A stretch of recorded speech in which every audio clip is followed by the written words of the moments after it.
are actions? Our devices are our portal to the world. We do everything with them. We watch videos, we consume content, we navigate the world using our devices.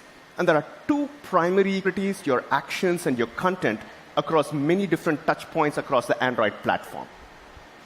As the Android platform evolves to an AI-first world, we are moving from just predicting the next app to predicting the next action that the user might take, and we will surface the capabilities of your app at just the right moment, either based on the user context, the user routine, or based on things like the user query.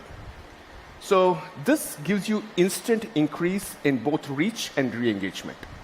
But how does this all work? How does this show up in the Android? As Android evolves, last year in Android O, we brought up this concept of predicting the next app that you might use. That is the top column top row that you see there. This actually had a 60% prediction accuracy rate and was wildly successful. Now what we are doing is actually moving from predicting the next app to predicting the next action that you might do. So in this blue highlighted column there, you see basically two suggestions, and these are two suggestions that happen in my phone at around 5 to 5:30 in the evening. And this is based on the frequency of usage for various tasks and actions I do. So here's my routine. At 5 o'clock, I call my spouse, Mona, wife, and then I argue with her as to who has to pick up the kids. I inevitably lose that argument, and then I navigate to my kids' school to pick up the kids. So those two suggestions, those two actions. Console, you'll create an actionsXML file. And this is the central place for all of the actions that your Android app can support. There are two key pieces of information that you'll need to provide for each action, and that is the intent and the fulfillment, which describes the what and the how of your actions. So let's dive deeper into some of these concepts, and we'll start with built-in intents, which is how you indicate what your action does. My team at Google has built and published a catalog of built-in intents. And as Krishna mentioned, this is one of the core foundational elements of app actions. If you think about the way users ask for information, there's a myriad of linguistic variations that they can use to construct their query. So for example, they can say calming activities, or they can say breathing exercises to relax about my presentation, or they can ask for 10-minute meditation techniques.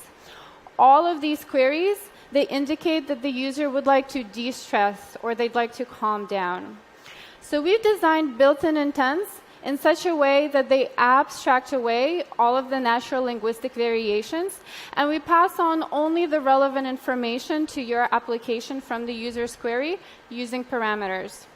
And so to give Google a deep understanding of what your Android app can do, what you need to do is register for the relevant built-in intents that are relevant to your app. And this will help Google show the right actions to users at the right time. Here are some of the intents that we're working on now, and the ones that have a star next to them are available for developers to try out today in preview. And throughout the remainder of the year, we'll be continuously extending this catalog to cover as many of your use cases as we can. And if you have an Android app where we're not covering the use case currently, please do give us feedback. We take it very seriously, and we'll show you how to do that at the end of this talk. Now let's talk about fulfillment, which describes how a user would invoke a specific action within your app. So when users express an action that they'd like to accomplish, a task or an intent that they have, you can help them fulfill that action by specifying deep links into your Android app. So in your actionsXML, you can define the mapping between the built-in intents and the deep link URL. And this will enable Google to show the right content to your users from your Android app and deep link them directly into the experience that they seek in that specific moment. So we have two models for fulfillment. In the first model, which is the URL template model, we construct the deep link URL based on the user's query parameters. And your actionsXML will tell us how to map the parameters from the built-in intent to the URL parameters. And this model is ideal for action-centric apps with deep link APIs. And in the content-driven model, we discover the fulfillment URL through your web content or the structured data that you give us. And then based on the user's query, we find the relevant content and then use your actionsXML to connect the content to the appropriate intent. So let's see an example of how this would work. And we'll use the Coursera Android app, and we'll show you how they registered for the action of take course. And the reason that they want to do this is so that when a user comes to the Android and they want to know information about courses or education, we can ensure that the Coursera app is shown to them as a suggestion. And for this demo, we'll also show you how the suggestion will show up on the Google Assistant. So for the built-in intent, we created one, and it's called take course. And it takes a single parameter of the type course. And this is the parameter that if you were to register for this particular intent, you would need to handle it from the user's query. And so, for example, the user might say, take a machine learning course with Coursera. And the assistant will know that machine learning is of type course.name. Or if they ask for find data science courses on Coursera, the assistant will match the data science parameter to the correct type of course.name.about, because that's what the course is about. Now you might wonder, how does Google exactly know this particular mapping? So in Coursera's case, each course page is annotated with schema.org markup, and there's a page called machine learning, and it is associated with a specific URL. So this is an example of the content-based fulfillment that we talked about a couple of slides back. And so to bring these two things together, we have our actionsXML, and we tie these two things together in a really simple way. So first, you register for the built-in intent of take course, and then we take the course parameter and map it to the main web page URL for Coursera for learning. And that's it. It is that simple. So let's now see how this app action will show up on my Pixel device in the Assistant. So let's go to the Assistant, and we'll ask it about machine learning. Machine learning.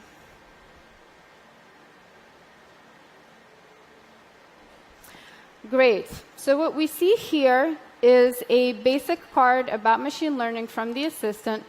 But now, below in the suggestions, we see the take course action that we just created. And we know that it's from Coursera because of the app's icon. Now let's see what happens when I tap into it. Awesome. So it takes me to the Coursera app, directly into the machine learning course page that I just asked about. And from here, I can do things like enroll, and I can also explore the rest of my app. So as a user, that was really refreshing about how quick and simple that experience was for me. In just 2 taps, I was able to enroll for my course right away. And for Coursera, it was also fairly simple, right? Just by creating a single actionsXML file, Coursera can now get users to discover and re-engage with their Android app across multiple touchpoints on the Android device. But there's one caveat here. This will only work on Android devices. Today, we know that users are beginning to increasingly turn to new device types to accomplish their daily tasks. And so in this next part, we'll talk about how you can go beyond Android and how you can reach these users that are using these new devices that don't run the Android. Thanks, Maria. That was very cool. Just a single file, actions.xml, and you can get your actions surfacing up in various touch points across the operating system. Works great, reflection, etc., different voice types, and using Google's core assets in the knowledge graph, identity, payments, and put together a technology stack so that we can make it easier for you as developers. Like, can you imagine building all of this infrastructure by yourself for every single app? It's just not feasible. So we have built this technology stack, and we invite you to build on top of our technology stack and focus on building compelling new experiences for your users. The conversational actions are again part of the larger Google framework. You will use the same intents that Maria talked about, the built-in intents that Maria talked about, that you use for app show full screen on Android Auto too. So how do you actually get this information to the user and extend that reach to a new context? So what Goal Alert has done is they found that piece of their service, such as check the latest score, which makes most sense for the user in a completely different context. And they have created a simple conversational action which provides the response for what are the results of the Premier League, or what happened to the match yesterday, or what are the scores. So they created a rich conversation today. Here again, Todoist has thought through the critical user journeys that their users have and figured out that what task do I have due today is a service which goes across multiple contexts, across multiple devices. So they have created a conversational action to provide a single, easy response to what do I have due today. So as far as the developer journey with actions goes for building these conversational actions, for app actions, you're familiar with this. You've created an Android APK. You're going to add an actions.xml file using Android Studio. You will test it out in Android Studio. And you will publish it using the standard Play Console mechanisms for publishing your Android app. Let's take that for conversational. For conversational, you're going to again use the same built-in intent mechanism to build conversational actions.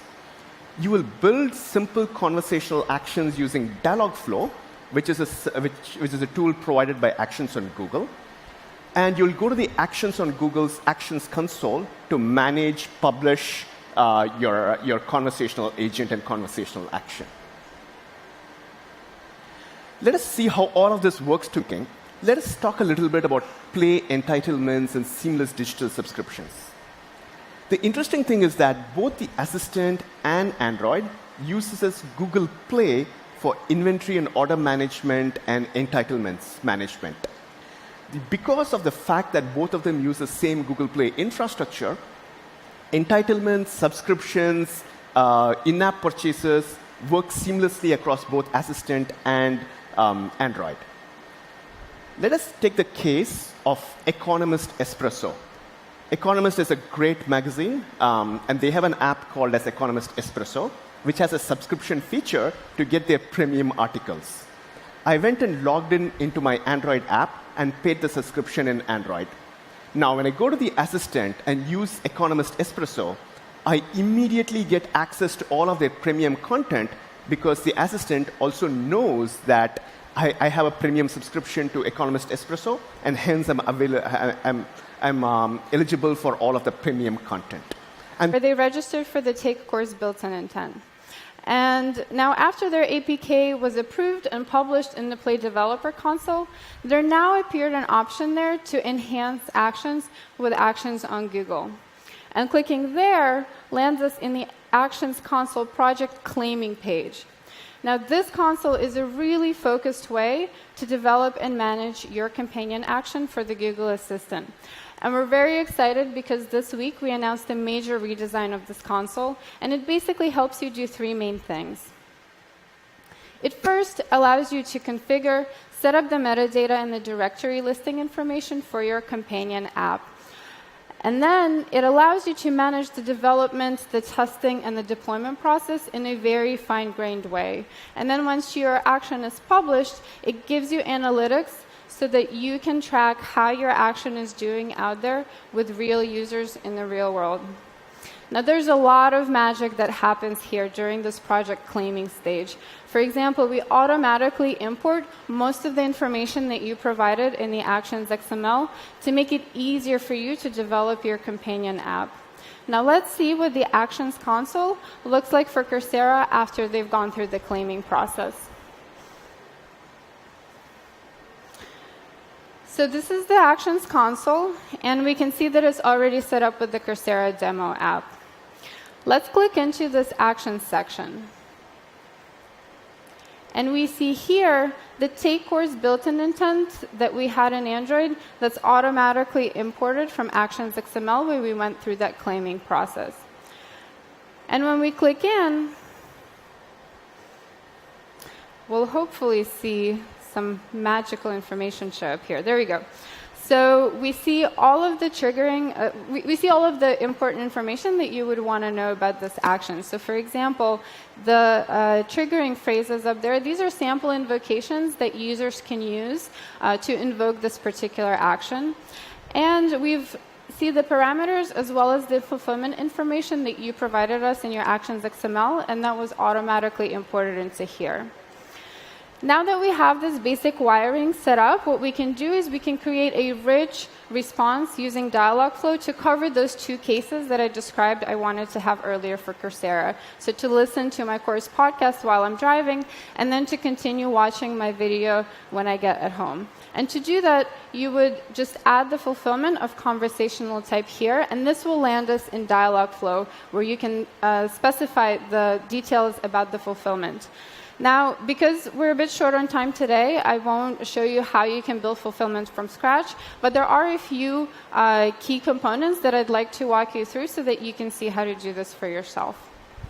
So this is the Dialogflow tool, and this is the JavaScript for our fulfillment code. We see here that we first use the take course built-in intent that we walked through earlier, and then we reference the course parameter to understand what is the name of the course that is coming in from the user's query. We also created a function that calls the backend Coursera service to get the details from the course that the user is asking about. And then when we get the response, what we can do is parse it. And for this particular example, we'll just create a simple card that shows us all of the course information.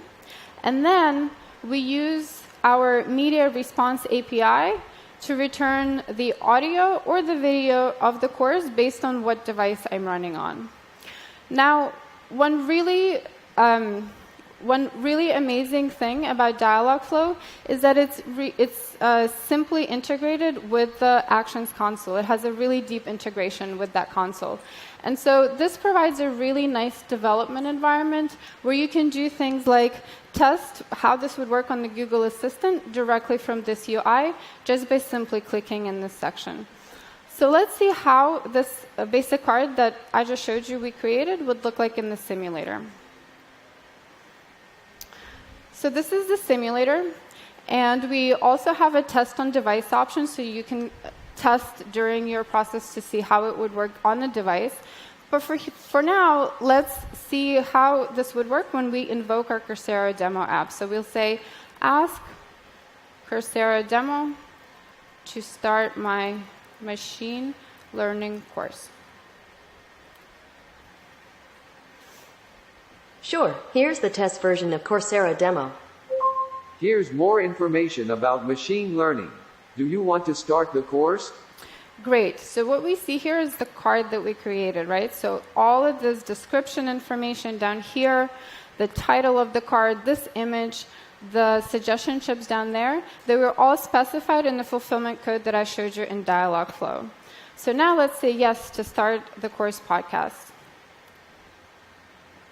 Sure, here's your course on machine learning. Our first learning algorithm will be linear regression. Great. So this allows me to listen to the course podcast while I'm driving. Now let's imagine that I started doing that in my car, and then when I get home, I want to continue watching my video on the smart display device. So let's try it here, and hopefully it works. OK, Google, continue my course. Sorry, I don't know how to help with that yet, Let's try it but again. I'm trying to learn. OK, Google, continue my course. Sorry, I don't know how to help with that. I'm still learning. Third try. OK, Google, continue my course. Okay, let's get Coursera. Welcome to Coursera. Do you want to continue your machine learning course? Yes. Sure, here is your course. More importantly, you also see what the overall process of supervised learning looks like. Thank you. Thank you, demo gods. All right, so let me jump in on a quick recap of what we just did. We showed you how to create actionsXML and how to use built-in intents to enable actions in your Android app. And then we showed you how by doing so, your app can now be discovered across the many surfaces on Android. Now, we briefly glossed over these two, but we had our colleagues give a whole talk on how to build app actions 2 days ago. And if you missed it, don't worry, please do go ahead and watch the video on YouTube. Now, in the main part of the demo, we walked through how to claim your actions in Google Project so that you can enable your actions to work on new devices. And finally, we showed you how to build and test a simple companion app that works great with audio and video on a smart display. Now, we certainly think this is very cool. We're very excited. And we tried to make it really easy for you so that a companion app like this is just another interface to your existing service. Building experiences that work on devices which don't run Android is not about bringing up completely new infrastructure from scratch. It's more about just extending your apps to be more action-centric and more focused on connecting with your users throughout their day, wherever they are, whether at home or they're on the go. So with that, let me invite you to visit our webpage at actions.google.com to learn more about the concepts and the tools that we covered today. And we want to hear from you, so please do sign up at g.co/appactions so that you can give us